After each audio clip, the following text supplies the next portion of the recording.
Hey, budget DIY people. Just an update on my latest projects and something to populate this channel here, which has gotten some subscribers. So, welcome everybody. Thank you. Um, you probably won't be seeing this live as it's recorded, so you're probably watching this as a video a little later on. But whatever. Here are the latest projects as of late 2017. I just picked up this Washburn here, which is 24 fret neck. It's got an interesting truss rod adjustment down here. Looks kind of handy for when you need it. And the neck is pretty typical, thick, but it's got a real nice finish and somewhat of a cool profile. Seems to be cut a little bit more of a curve than my other more strat copy parts caster guitars. So what needs to be done here? Not much, other than a fret job, fret leveling, and the more important thing here is why this is now a parts guitar. Is we have a broken bridge anchor section here. Oops, sorry for the tilting camera. Low light conditions here and just a cheaper cell phone camera, so you'll have to make do with what you see there. But you can clearly see we've got a chunk of wood that's cracked all the way down.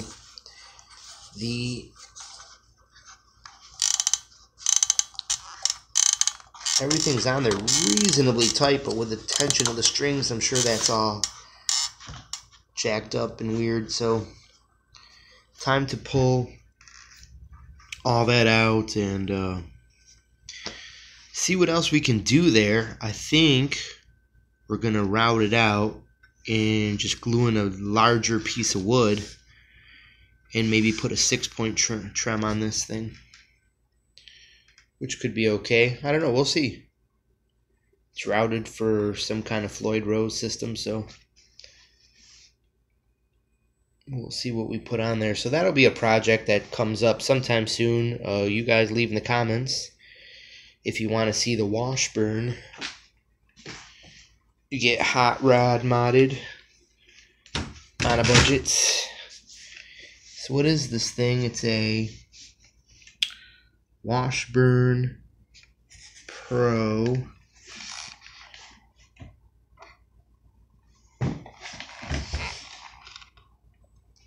trying to get a good view here. There we go. Sorry for the sideways view, but handcrafted, blah blah blah. There's its serial number. So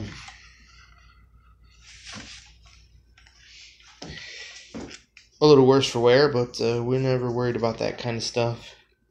It's got the jack on the bottom. Otherwise, a pretty typical Strat body. But what is this thing even made of? What I can sort of tell here is it's not layered particle board. It's kind of light, though, so it's probably just some kind of basswood body guitar. Okay, so let's move on to something else here. I think you guys will dig this guitar. This is, as some of you may notice, a pretty cool looking guitar. Yes, indeed.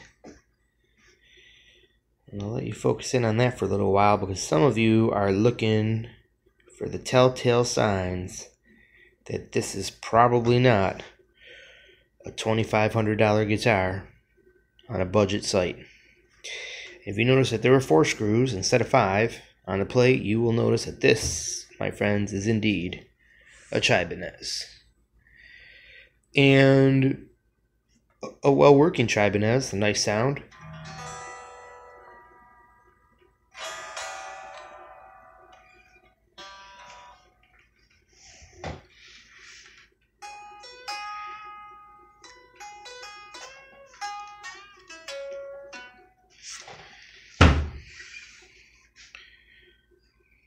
reasonably, but missing a few features, namely, whoa, too obvious at our limited accommodations here in my dirty kitchen.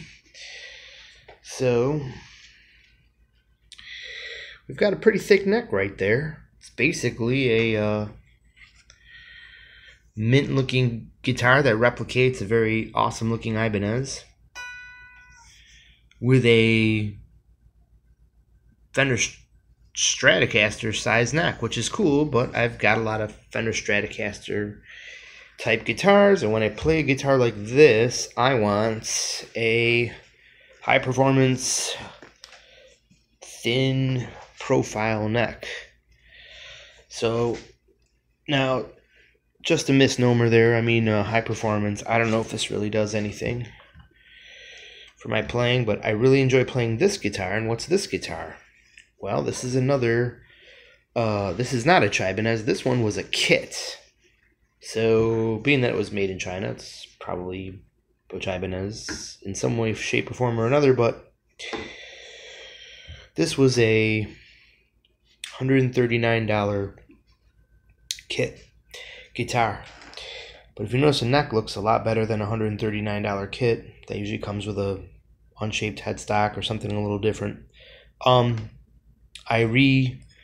bought this neck from the same place that I bought that guitar as a replacement for what was here, what came with the kit.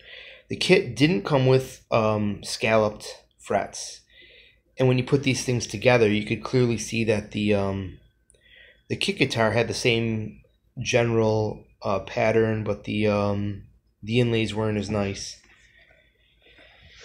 and didn't have any decals on the headstock, which I didn't need to have that on there anyways, but it came on there saying that, so it's looking like something that's not going to get sold as anything. In case there's any angry purists out there watching this. This had some gold hardware, so it should have matched the rest of the guitar's gold hardware, but I didn't have gold hardware. But what I did have handy was black hardware, and I thought it looked okay, so I just threw it all together, and I'm not too worried about that. I could even put some black hardware there, and it doesn't really bother me. This paint job was, and I've already gone over this one on another video. Just look at the Hybridez, is what I call this one, and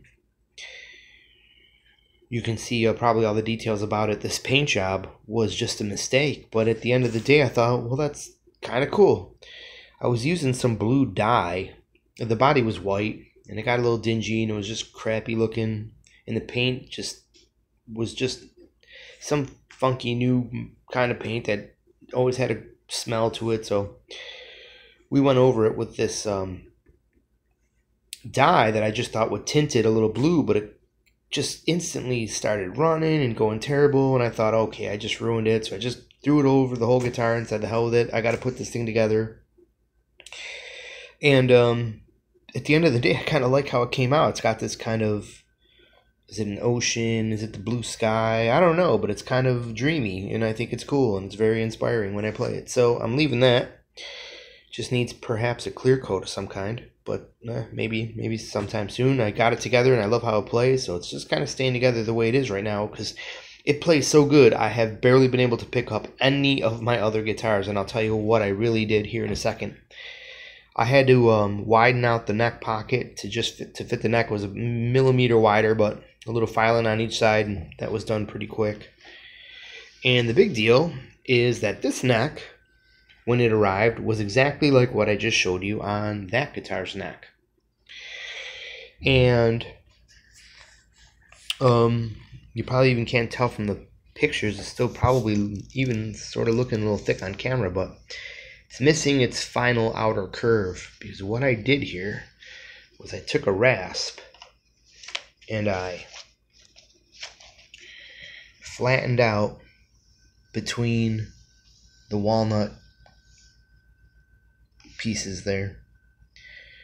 And it was kind of cool because I thought it would be wavy. I thought it would be really hard to make anything that I thought I was ruining the neck. I just took a chance with it and said, the hell with it. I'm not using it with this thick neck. I took a chance when I bought it, thought it might come with the right profile, which I wanted to have anything between 17.5 and 18 millimeters here, and about 19 to 20 here. And I think what I got is I got 18 and 21 right through here. So whatever, good enough for me.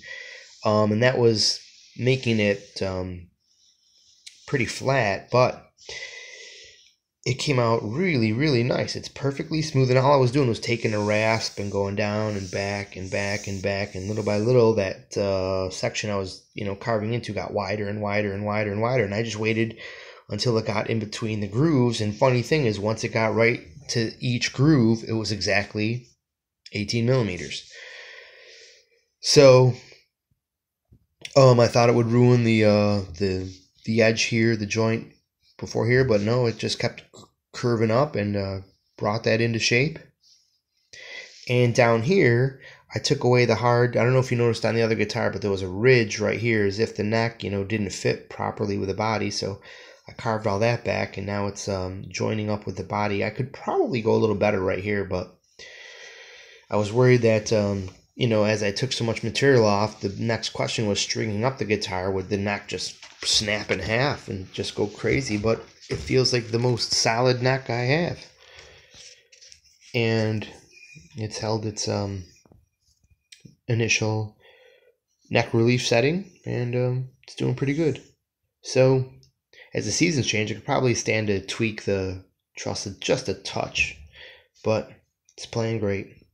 Action's lower than ever. Plus I did a fret job, my first fret leveling job here, and that set this guitar apart from anything I've ever played in my collection. And I now know the mark of a good guitar is really the setup of the frets.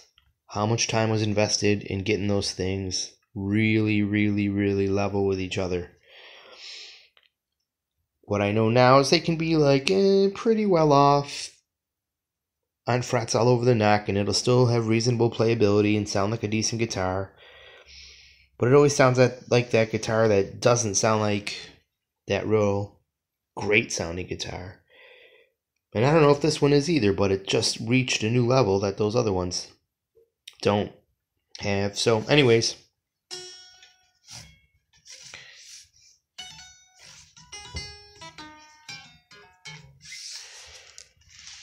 what else did I want to say about this thing? So that was it. I really carved out the neck. It's really flat. It's kind of a sort of an odd shape. I thought I would have to do a lot of getting used to, but no. It's very comfortable. It's got this big flat back here, so I can and I just don't really notice it. It's clearly different from all my other guitars that are all curved in the back. This is obviously flat, but I love the thinness of it, and it's very easy to play, and so I'm very, very happy with it. I'll put the phone down here and give you a quick glimpse of the back of the green Ibanez neck. This is the joint I was talking about that'll have to get eliminated. So I basically got to take this one all apart, and it's I've hesitated to do it because it's an alright playing guitar. It's got a great sound. Let's hear it.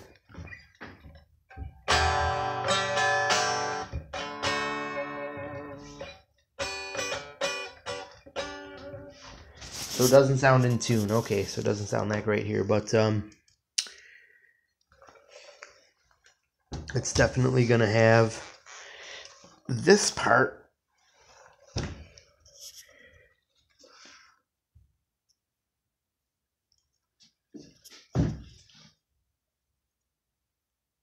carved out.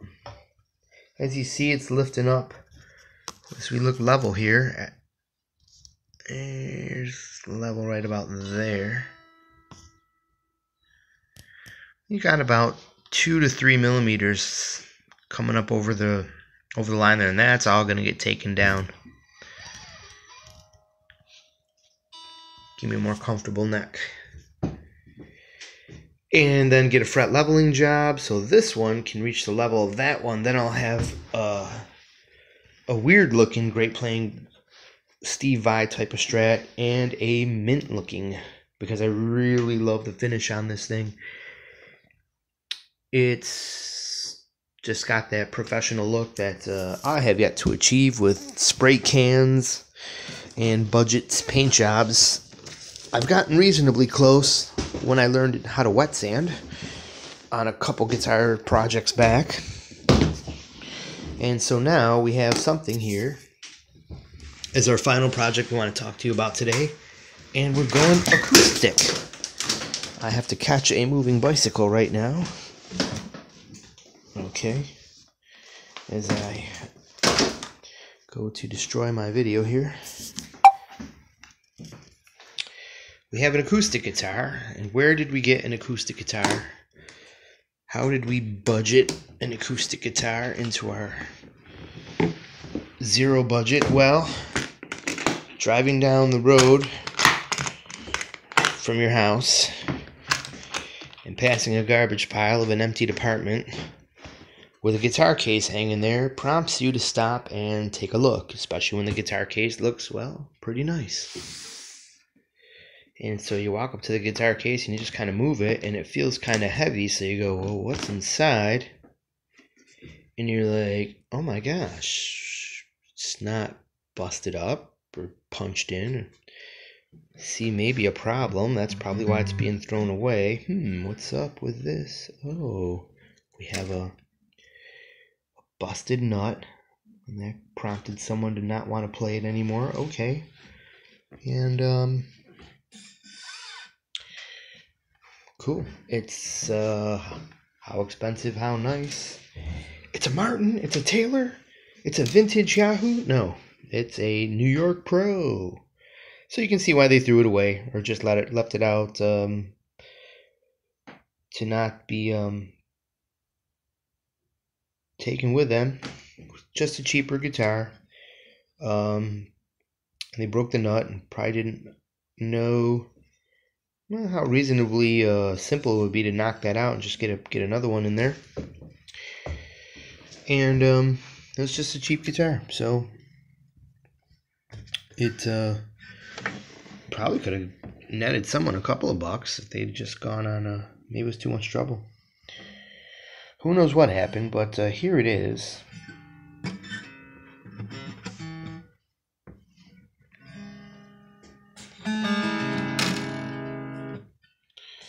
And the best of all is when I turned it up on its side, I said, hey, that's usually not going to happen unless it is.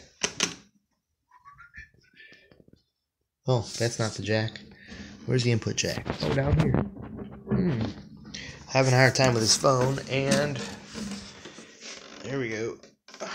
It is electric. An acoustic electric guitar. With a cutaway. Nice too. The neck doesn't appear to be too warped.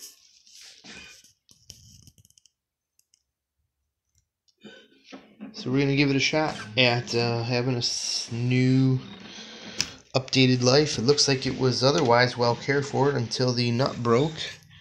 We have a nice straight neck with just a little relief in it, so the truss rod is adjustable through there. So it's a reasonable shot here at being a cool guitar. And I think we're going to try to super glue this one later today. Is going to be our first project. When we're going to sand that other one down, I don't know. And when we're going to get any time to rebuild this one, I'll probably start at least taking it apart sometime soon. But so there we go. I'm Marco from Budget DIY Guitars here. And some parting words here. If you want to see these projects get turbocharged and go farther and build more things, you can become a supporter on Patreon, which I'll, if I'm paying attention, will put a link down below. And this Patreon channel you'll see is going to be called Mark's Graph Paper Method. And what's the graph paper method? Well, if you're here for guitars, and you probably are, you probably want to be able to play guitars, and some of you can probably really play, and some of you may be feeling stuck in the endless thrill of pentatonics. in the pentatonic scale, and the blues scale, and in the 5 notes that you can jam along, and the box shape you can jam along with, but you want to know more. You want to be able to play up and down the entire fretboard. Well, I've created this method called the graph paper method, and it's on another YouTube channel called Mind's Eye Visual Guitar Method. So I guess I'm going to link that down below, and you can check that out if you want to, and I would really appreciate it. Maybe I'll subscribe there too, and contribute to my Patreon page just based on the multitude of information I'd like to share with the world. Okay, I hope you enjoyed, and great to see you guys. Well, I didn't see any of you. You saw me or my guitar, so, well, whatever. Before I ramble on too much, have a great day.